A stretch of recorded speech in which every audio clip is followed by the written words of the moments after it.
Salut, chers toutes et chers tous, Togolaises et Togolais, je vous espère en pleine forme dans le meilleur des mondes. Moi, je vais comme Dieu le veut.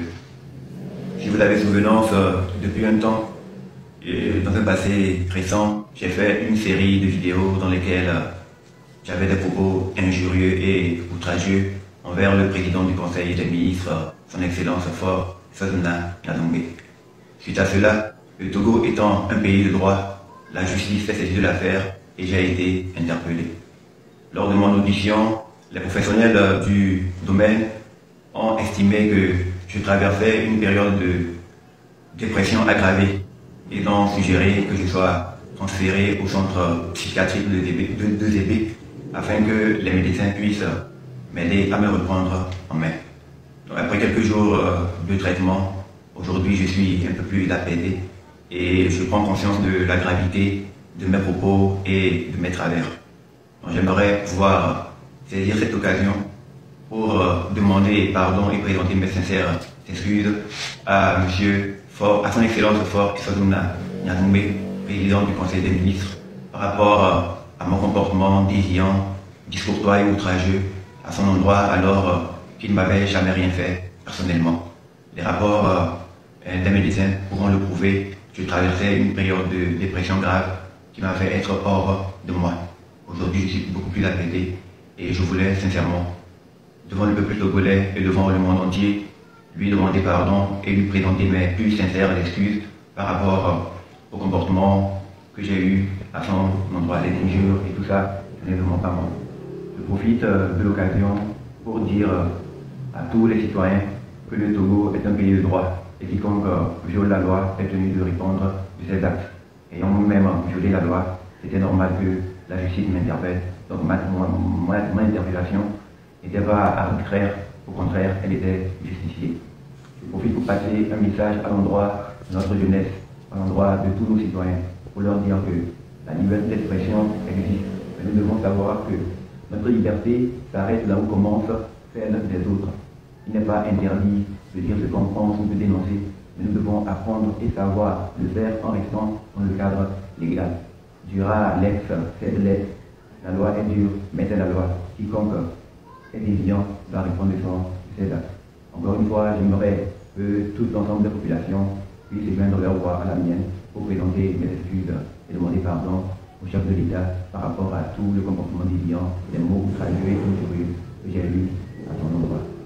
Excellence, M. Faure Sezona Gnadongbe, je viens solennellement devant le peuple togolais, devant le monde entier, vous présenter les plus sincères et plates excuses par rapport à tout ce que j'ai eu à avoir comme propos dégradant et injurieux en votre endroit.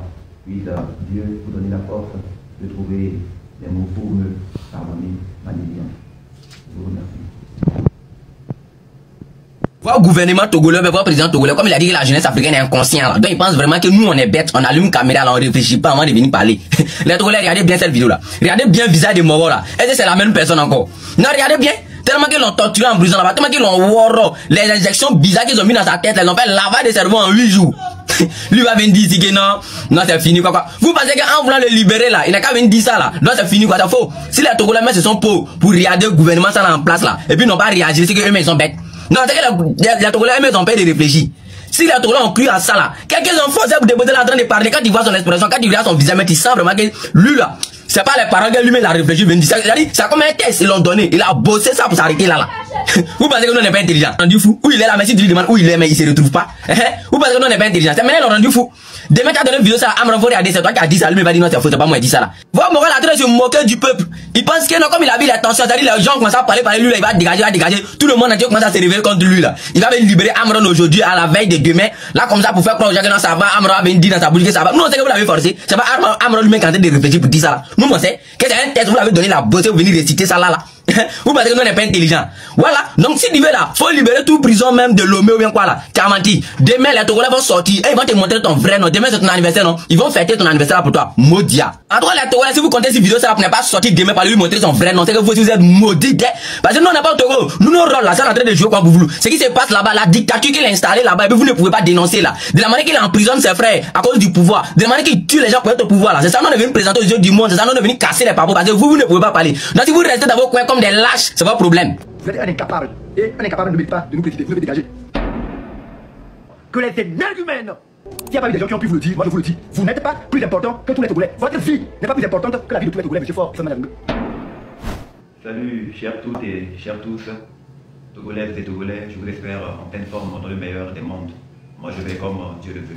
Amron est enfin libre. Après des semaines de silence, d'inquiétude et de spéculation, il prend la parole publiquement. Et ce qu'il dit va en surprendre plus d'un. Il y a quelques semaines, le nom d'Amron faisait le tour des réseaux sociaux togolais. Une série de vidéos chocs, des mots durs, parfois violents. Une cible, le président du Conseil des ministres, son Excellence Faure Esozimna Gnassingbé. Le Togo, pays de droit, n'a pas tardé à réagir. La justice a été saisie. Amron a été arrêté. Mais au fil de l'enquête, un autre visage de l'affaire est apparu, celui d'un homme en souffrance. Amron, figure bien connue sur les réseaux sociaux togolais, s'est récemment retrouvé au cœur d'un scandale politique. Ces vidéos ont suscité une forte réaction des autorités. Amron a été interpellé, puis placé en détention. Mais ce n'est pas tout. Lors de son interrogatoire, les autorités judiciaires ont jugé que son comportement témoignait d'un profond déséquilibre psychologique. Il a été transféré à l'unité psychiatrique de l'EPIC afin de recevoir des soins adaptés. Après plusieurs jours de traitement, Amron apparaît aujourd'hui plus lucide et posé. C'est dans ce contexte qu'il a enregistré une nouvelle vidéo, plus calme, dans laquelle il revient sur les événements et présente ses excuses. Salut, chers toutes et chers tous, Togolaises et Togolais.